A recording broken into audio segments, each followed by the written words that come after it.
Like we began last time, let's start graphing this piecewise function by drawing a line where the invisible boundary is going to exist. And this time I can see that's occurring at 1. So let's make a dashed line when x is equal to 1, and we know something special is going to be happening at that location. All right. So to begin graphing the piecewise function, let's just start with the top piece, I suppose. It says that the equation for this top piece is 3x. So I'm going to make an xy table, and this time it says the only number I can't pick for x is 1. And so actually, remember how we did in the last video, I always like to actually pick the boundary point as my x value, and then just make a note of whether or not this point actually exists on the graph. And since I can't actually pick one, remember that means I'm going to have an open circle at this location. But if x was 1, the y value would be 3. It just means I can't actually have a point there this time because x can't be 1. So if I plot that point, I can plot the point 1, or 1, 3. I'm just going to put an open circle right there, meaning that's where the point would be, except there's a hole there this time. So I need a couple more values that actually do exist on the line so I can graph it. Maybe I'll pick 2 for x, and maybe I'll pick 0 for x. You can pick anything you want for x besides 1. So if I plug in 2, I would get 6 as an output. 3 times 2 is 6. If I pick 0 for x, 0 times 0 is 0.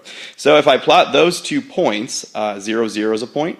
And you may be able to do this with slope-intercept form, and it's fine. It gets weird with these piecewise functions. And then the point 3, 6 is also a point. So actually my line is going to exist this way. I can draw that in with an arrow. It goes forever that direction. And my line's also going to exist this way. Those are all, oops, it's not a very straight line, but oh well.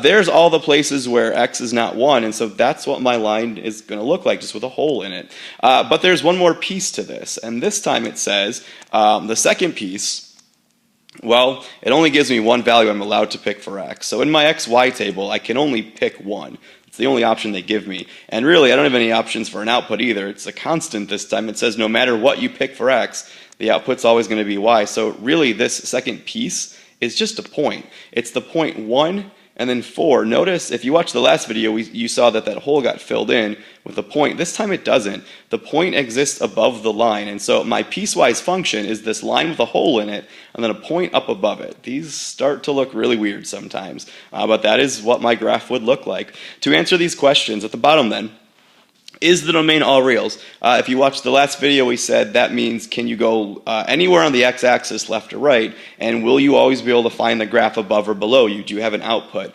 The answer is yeah. This time, every input has an output. Even if you get to where x is 1, it has a point. It's just above the line. The point's right there. But every output has an input.